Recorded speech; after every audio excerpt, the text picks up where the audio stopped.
Hello, this is Maestro and welcome to the armor skinning tutorial for 3ds Max 7 for use in Fate and my first video tutorial. We'll be listening to the dulcet tones of Lan Lan JP from YouTube, playing music from Final Fantasy composed by Nobuo Uematsu on classical guitar. So let's get started. Here we have the Banded Male Max file open from the mod kit by Travis Baldry, Fate's designer. And the first thing that we notice is that a lot of the textures are missing here that he had on his computer, but we obviously don't have on ours. So let's hit continue. We want to clean that up because it's going to seriously increase your load time if every time you open up the file it's looking for those. So hit M to open up your material editor.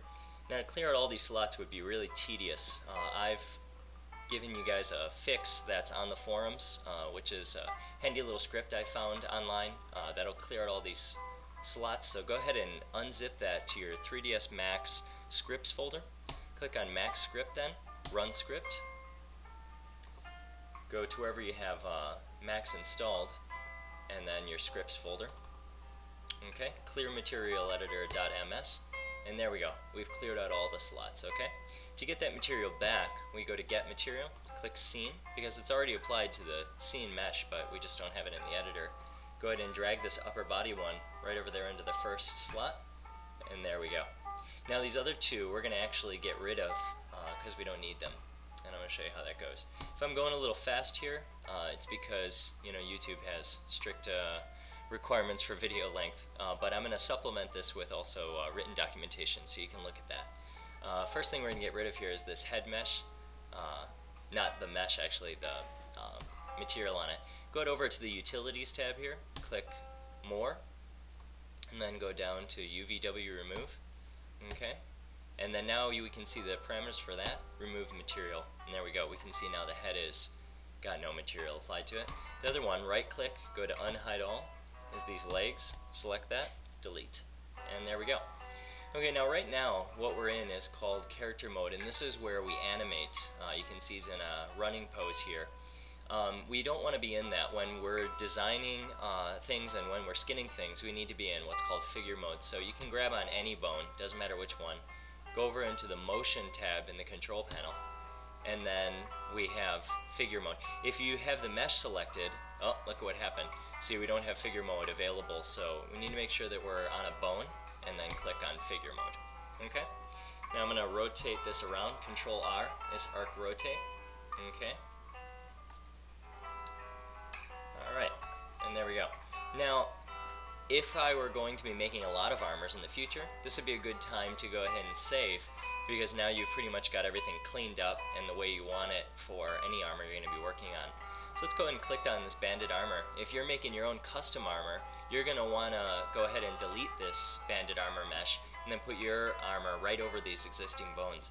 Now, don't change the structure of these bones. Don't try to scale them or move them in any way if you're going to be doing an armor, because you want your bones to match the bones that are already in the player folder. You also don't want to use your own custom set of bones. I mean, you can, but it's much wiser to use these ones here because you have to have exactly the same number and the same kind of links to the bones. Otherwise it's not going to match what's already in the game.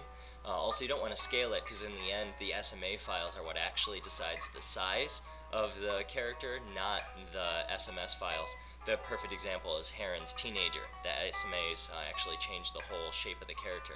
Okay, so let's go into the Modify tab. Now you can see there's already a skin modifier applied.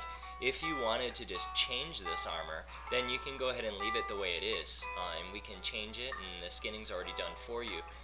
For the Halo armor, that's what I did. I just pulled up these little shoulders, took these guards off, and expanded the chest a little bit, took off these thigh guards, and there we go, there was my Halo armor. If you want to do that, then you can go ahead and add an Edit Poly modifier right on top of this. So we're going to go into our modifier list, Edit Poly, there we go. Now we can, let's say we wanted to expand these shoulder guards, okay? We can go ahead and do that. And then what we're going to do is take this skin modifier and actually drag it right above the Edit Poly modifier. And there we go. In most cases, this will go ahead and now grab your altered vertices, no problem.